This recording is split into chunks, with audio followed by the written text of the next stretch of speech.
देवऋषि नारद का आगमन हुआ और देवऋषि नारद ने आकर पूछा कि कश्यप बाबा एक बात बताओ, आप जो ये ज्योतिर्लिंग का निर्माण करते हो, ज्योतिर्लिंग बनाते हो, तो इसमें 11 ज्योतिर्लिंग बनाते हो, 12वां ज्योतिर्लिंग क्यों नहीं बनाते?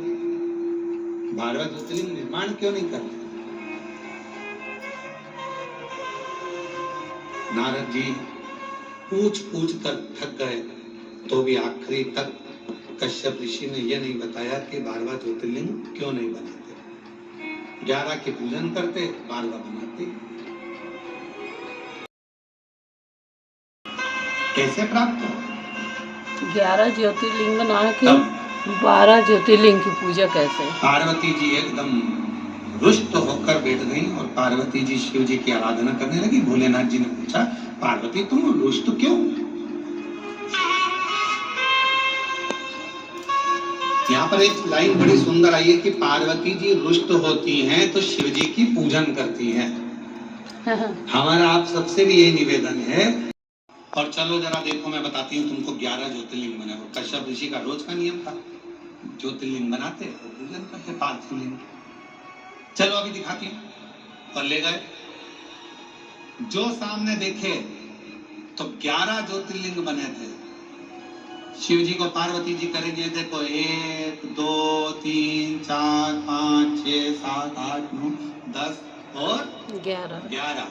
अब शंकर भगवान बोले, अभी रुक मैं गिन के बताता हूँ। देख 1 2 3 4 5 6 7 8 9 10 11 12।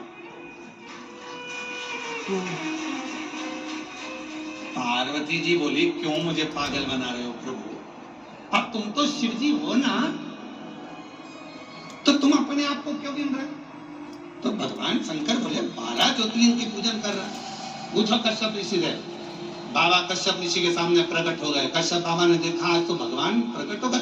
जब जब ये उलझन होती है ना, जब जब झगड़ा होता है, जब जब कोई विवाद उत्पन्न होता है, जब जब कोई क्वेश्चन आता है, जब जब कोई प्रश्न आता है, जब जब कोई बवाल मचता है, समझ लेना उसमें कोई ना कोई मंथन होकर कुछ निर्णय निकलने वाला।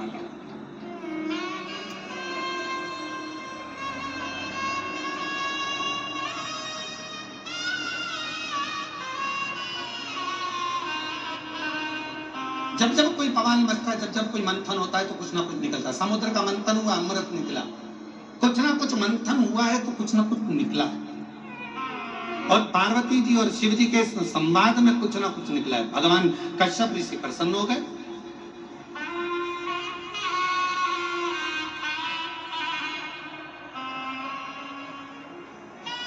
और मंथन में कुछ ना कुछ निकलना जरूरी भी है। एक प्रसंग बड़ा सुंदर है महाराज जी। पार्वती जी ने कि कश्यप ऋषि, तुम इतने बड़े ऋषि होकर तुम्हें 12 ज्योतिर्लिंग का निर्माण करना चाहिए, 12 पार्थिव लिंग बनाना चाहिए, उनकी आराधना करनी चाहिए, और तुम 11 पार्थिव की पूजन कर रहे हो, 11 लिंग की पूजन कर रहे हो और 11 लिंग की पूजन करते हो। ये कोई अच्छी बात है? करना है तो 12 की करो। इतने में कश्यप ऋषि ने कहा, माँ मैं 12 ज्योतिर्लिंग की पूजन करता हूँ, आप ना मानो तो देख लो कहाँ है 12 ज्योतिर्लिंग। कश्यप जी ने कहा 1 2 3 4 5 6 7 8 9 10 11 और कश्यप जी बोले 12। कश्यप जी ने खुद अपने हृदय पर हाथ रख लिया और कहा 12। कश्यप जी कहते हैं, माँ ये 11 ज्योतिर्लिंग तो नजर आते हैं, पर 12वां जो ज्योतिर्लिंग है घृष्णेश्वर महादेव, वो हर व्यक्ति के दिल में नजर आता है।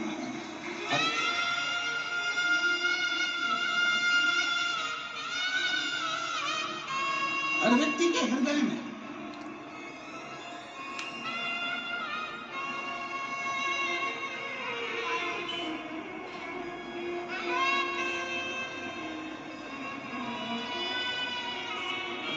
बारहवां ज्योतिर्लिंग है कैसा ज्योतिर्लिंग है? घृष्णेश्वर महादेव। 12वां ज्योतिर्लिंग है कैसा ज्योतिर्लिंग है? घृष्णेश्वर महादेव, जो हमारे हृदय में निवास करता है। कितना सुंदर कहा है स्कंद पुराण में घृष्णेश्वर बाबा के लिए, बेलूर के लिए वर्णन किया गया। जिस परिवार में, जिस परिवार के अंतर्गत मान लो कोई ना कोई एक बहुत बड़ा दुख आकर टिक गया हो और वो दुख हट ना रहा हो, तो कृष्णेश्वर महादेव का स्मरण कर कर यदि पीपल के वृक्ष के नीचे बस केवल हृदय से कृष्णेश्वर का जप कर कर, कृष्णेश्वर नाम का उच्चारण कर कर एक 4 बत्ती का दीपक यदि पीपल के वृक्ष के नीचे प्रज्वलित कर दिया जाए प्रदोष के दिन, तो वो भारी से भारी दुख भी केवल 7 दिन के अंदर कट जाए। 12 ज्योतिर्लिंग में से एक ज्योतिर्लिंग है कृष्णेश्वर महादेव, जो हमारे हृदय में निवास करते हैं।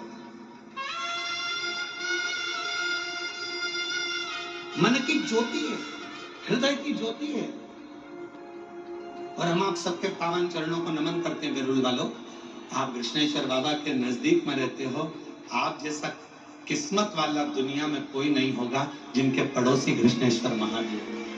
हम आपको नमन करते हैं, आपको प्रणाम करते हैं। और जितने आस्था चैनल पर कथा श्रवण कर रहे हैं, जितने आस्था चैनल पर कथा सुन रहे हैं, जितने बहन भाई, जितनी माताएं, जितनी मेरी जीजियां, जितने मेरे जीजाएं, जितनी मेरी बेटियां बेटा इस कृष्णेश्वर महादेव की पवित्र भूमि से पितृ पक्ष में ये शिव महापुराण की कथा को ऑनलाइन श्रवण कर रहे हैं, हम आप सबके चरणों को नमन करते हैं। आप जैसा किस्मत वाला कोई नहीं होगा, क्योंकि यहाँ शास्त्र वर्णन करता है कि 12वां ज्योतिर्लिंग कृष्णेश्वर एक ऐसा ज्योतिर्लिंग है जो जहां जिस जगह पर बैठकर उसको याद करता है, तो 12वां ज्योतिर्लिंग उसको वहीं पर करुणा करना प्रारंभ कर देता है। वो 12वां धार्मिक कश्यप बाबा के यहाँ कहती है,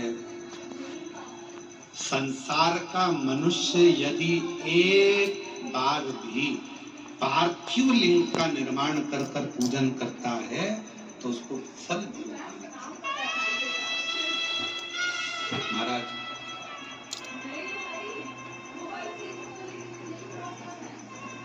फल जरूर।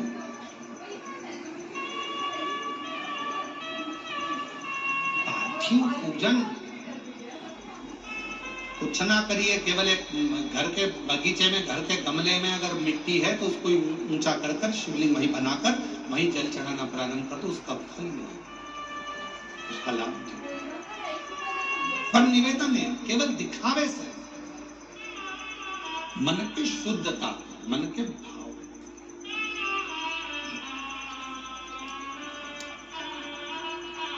आज का जो मनुष्य है 12 रुद्र के रूप में कश्यप बाबा के यहाँ भोलेनाथ के अवतार। भगवान श्री शिवाय नमस्तुभ्यं। श्री शिवाय नमस्तुभ्यं। क्या कोई चरित्र ऐसा है श्री जो हमारे शिवाय जीवन को नमस्तुभ्यं। श्रेष्ठतम दे, आनंद दे?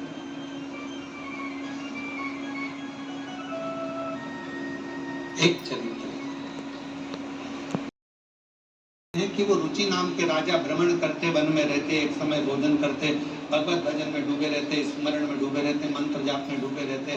पर एक दिन वो एक वृक्ष के नीचे विश्राम कर रहे थे और उनके पूर्वज, उनके पितर उनके पास आकर खड़े हो गए और बोलने लगे कि तुम्हारा वंश नहीं बढ़ेगा तो हमारा तर्पण कैसे?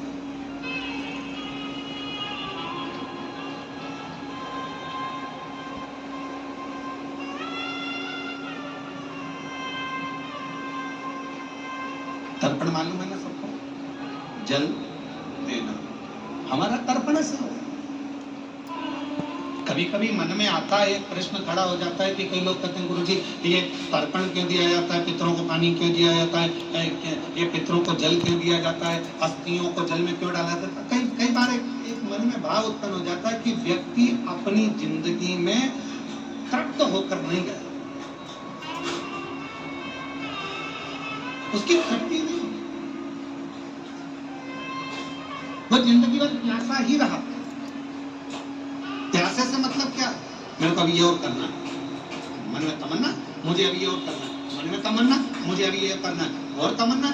एक काम पूरा होता नहीं है दूसरे काम की तमन्ना बढ़ जाती है, दूसरा काम पूरा होता नहीं है तीसरे काम की तमन्ना बढ़ जाती है, तीसरा काम पूरा होता नहीं है मुझे ये काम करना है, मुझे वो काम करना है। अभी कुछ दिन पहले पापड़ बना के रखे थे, फिर मन में आ गया क्या बड़ी बना करना पड़ेगा, राजा रुचि ने कहा मैंने संन्यास व्रत धारण कर लिया है, मैं वानप्रस्थी हो गया हूँ, मैंने घर छोड़ दिया है, परिवार छोड़ दिया है, सबसे बड़ा है वानप्रस्थी और ये भटक रहे हैं, तो मुझे विवाह करना जरूरी है। वचन दो विवाह करूंगा, पर मैं तो हो गया बूढ़ा, कन्या कहाँ मिलेगी मुझको मेरी उम्र में। पितृ चले गए, पितृ गए और ये भटक रहे। विवाह के लिए यहाँ वहाँ सब दूर गया, कहीं लड़की नहीं मिली, कन्या नहीं मिली। आखिरी में ये तप करने के लिए बैठ गया, ब्रह्मा और भगवान विष्णु का तप करने लगा।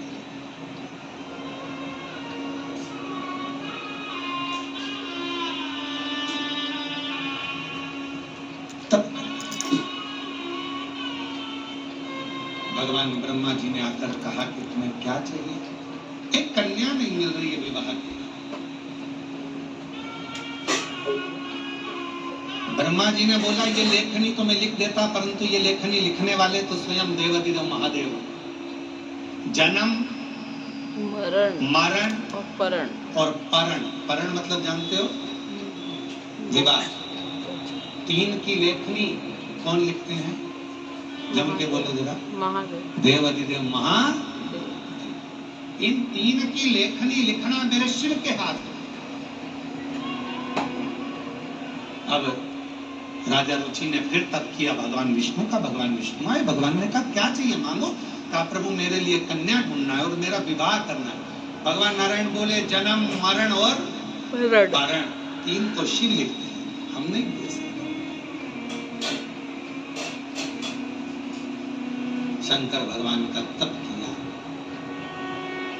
श्री शिवाय नमस्तुभ्यं, श्री शिवाय नमस्तुभ्यं, श्री शिवाय नमस्तुभ्यं, श्री शिवाय नमस्तुभ्यं। जो तप किया रुचि ने, और राजा रुचि जैसे तप करने लगे, भगवान शंकर प्रसन्न हो गए। शिव जी आए और उन्होंने आकर तुरंत कहा राजा रुचि मैं तुझे विवाह का वर दे दूं, कन्या भी दे दूं, पर अभी तेरा ग्रह नहीं बना। राजन जब तक पितृ कृपा न करे तब तक तुझे विवाह का योग नहीं बन सकता। शिव आप तो सब कर सकते हैं ना, शंकर भगवान आप तो सब कर सकते हैं। राजन जिस समय पर तेरे बुजुर्गों को जल की जरूरत थी तूने उनको जल नहीं दिया। ये निवेदन है आप सबसे। श्राद्ध का मतलब केवल ये नहीं है कि जो मर गए उनके प्रति श्रद्धा रखी जाए। श्राद्ध का मतलब है तुम्हारे घर में जो जीवित हैं, तुम्हारे घर में जो बुजुर्ग हैं, तुम्हारे घर में जो बड़े बैठे हैं, वो बुजुर्ग हो गए तो उनको पानी, भोजन, उनकी व्यवस्था समय पर दीजिए। ये आप तुम्हारे पितृ तृप्त नहीं है। जब तुम्हें अपने पूर्वजों को पानी देना था, पिलाना था, तब तुम घर छोड़ गए। माता पिता तुम्हें ढूंढते रहे। होता है एक लड़का, तुमने घर छोड़ दिया और अब कहते हो कि मैं तुमको कुछ दूं, तो तुम्हें उन बुजुर्गों को प्रसन्न करना पड़ेगा, तुम्हारे पितरों को तृप्त करना पड़ेगा। तृप्ति का कोई मूल साधन जिससे मेरे पित्र तृप्त हो जाए। हाँ, यदि श्राद्ध पक्ष के अंदर प्रदोष तिथि पड़े और श्राद्ध की प्रदोष के दिन यदि शाम के समय पर प्रदोष काल में एक 4 बत्ती का गाय के घृत का दीप लगाया जाए और 4 पितरों का स्मरण किया,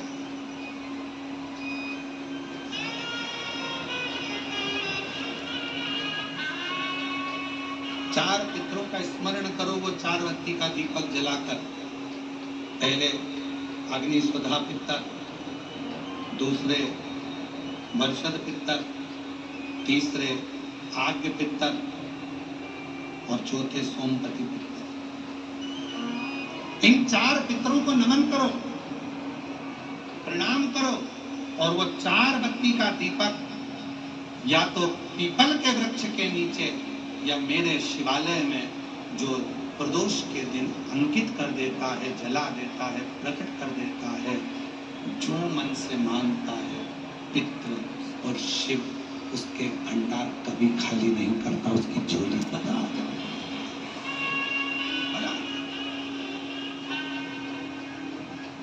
कौन से दिन? प्रदोष। श्राद्ध पक्ष में जो प्रदोष आए, प्रदोष के दिन, प्रदोष काल में दीप प्रकट करने की बड़ी महत्वता है। आपने 16 दिन अगर ब्राह्मण को भोजन नहीं कराया है, 16 दिन अगर तुमने अन्नदान नहीं करा है, 16 दिन अगर कोई दान नहीं दिया है, तो भी यदि प्रदोष के दिन श्राद्ध पक्ष में जो प्रदोष आएगी, उस प्रदोष के दिन श्राद्ध पक्ष के 16 दिन के अंदर जो प्रदोष आए, प्रदोष काल में चौमुखी दिया, चार पितरों का जिनका नाम अभी वर्णन किया उनका स्मरण कर कर यदि प्रज्वलित किया जाए तो उसका फल अधिक मिलता है। जो कामना कर कर हम दीप लगाते हैं वो कामना हमारी वर्ष भर पूरा नहीं होता, बाबा उस कामना को पूर्ण कर देता है, पितृ पूर्ण कर देगा। तो अपने पितरों का नाम लो और लगाओ चार, क्योंकि ये चार पितृ चार दिशाओं से हमको सुरक्षित रखते हैं। अग्निस्वधा पितर हमारे पूर्व दिशा से हमें सुरक्षित रखते हैं। वर्षद पितर हमें दक्षिण, वर्षद पितर हमें दक्षिण दिशा से सुरक्षित रखते हैं। और महाराज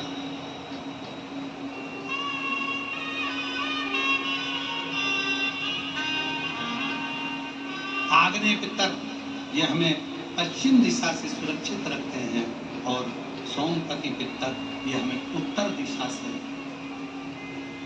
सुरक्षित रखते हैं। ये वो पितर हैं जिनका नाम लेकर यदि प्रदोष काल में, प्रदोष के दिन श्राद्ध पक्ष में अगर दीप चार बत्ती का घृत का लगाया जाता है, या तो शिवालय में या पीपल के वृक्ष के नीचे, अगर वहां नहीं लगा सकते तो तुलसी के पौधे के नीचे, उसके सामने, या बट वृक्ष के सामने, या आंवले के वृक्ष के सामने, या बेलपत्र के वृक्ष के सम्मुख में, कहीं पर भी अगर इस दीप को लगाया जाता है और शिव का नाम लेकर उसको प्रज्वलित किया जाता है, तो पितृ और शिव आपका कार्य सफल जरूर करते हैं और अच्छा जरूर।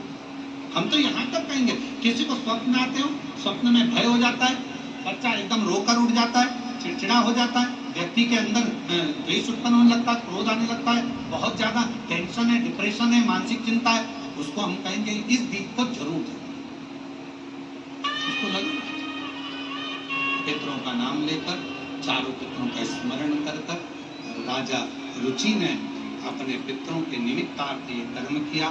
तभी इस कर्म को जैसे ही करा था, करते ही राजा रुचि को जो चाहिए था वो मिलने लगा। सामने से एक नदी के सम्मुख से एक स्त्री, सामने से सुंदर अप्सरा प्रमलोचना निकल कर बाहर आई, और जैसे ही आई पूछा राजा रुचि ने, तुम कौन? कहा मैं अप्सरा हूं। आपने पितरों को तप्त करा है दीप लगाकर, क्या चाहिए तुम्हें? मेरा विवाह नहीं हो रहा, कोई कन्या चाहिए। राजा वरुण की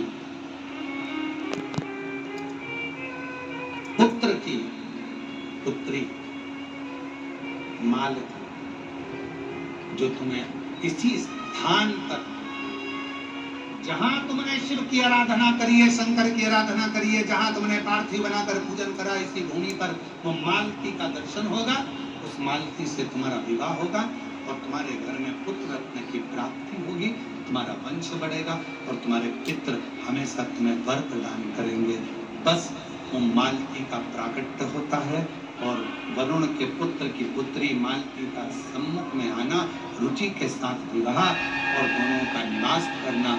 शास्त्र में भगवान कृष्ण गरुण से कहते हैं, गरुण पितृपक्ष में जो ये राजा रुचि की पवित्र कथा को श्राद्ध पक्ष के अंदर श्रवण करता है, भगवान कृष्ण कहते हैं ब्रह्मा, विष्णु, महेश और पितर उसकी झोलियां खुशियों से भर देते हैं। ऐसे राजा रुचि की कथा का वर्णन।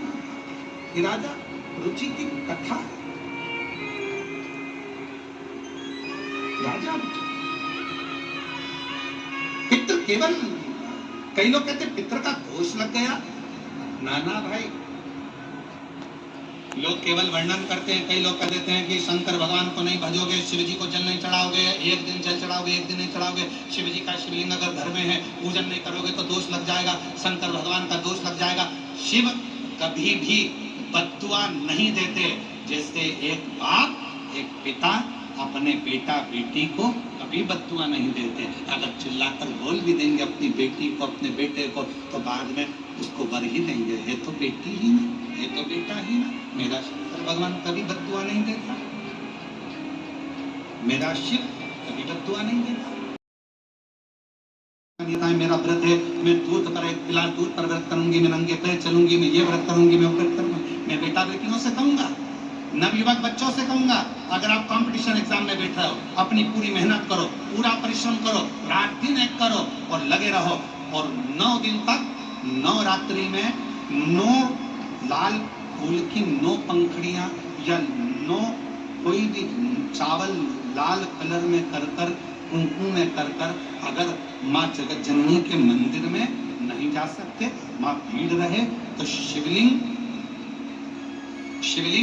की जो जलाधारी है, जहाँ पानी गोल घूमता है, इस जलाधारी पर कहीं पर भी नवरात्रे में 9 दिन तक या तो लाल फूल की पंखड़ी 9 या 9 चावल के दाने लाल कलर कर कुंकुम में, लाल चंदन में उस स्थान पर चढ़ाना प्रारंभ करो। 9 दिन के बाद तुम्हें 15 दिन और निकलेंगे, उसके बाद तुम्हें खुद लगेगा कि तुम्हारी जॉब, तुम्हारी नौकरी तुम्हारा बाबा ने लगाया है। शक्ति का बल, परिश्रम जरूर करना, मेहनत जरूर करना, रात दिन पढ़ाई एक साथ करना और अपने परिश्रम को नहीं छोड़ना। मेहनत जरूर करो पर साथ में ये प्रयोग भी करो। नवरात्रि का देखो, शिव और शक्ति का बल तुम्हें प्रसन्नता देता है कि नहीं देता? शिव शक्ति का बल हमें प्रसन्नता देता है कि नहीं?